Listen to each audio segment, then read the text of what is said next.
كل نفس ذائقة الموت ثم إلينا ترجعون والذين آمنوا وعملوا الصالحات لنبوئنهم من الجنة غرفا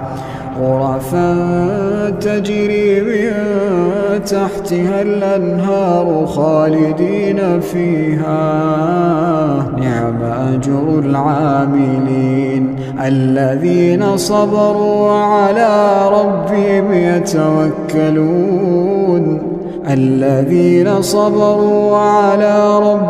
يتوكلون وكأين من دابة لا تحمل رزقها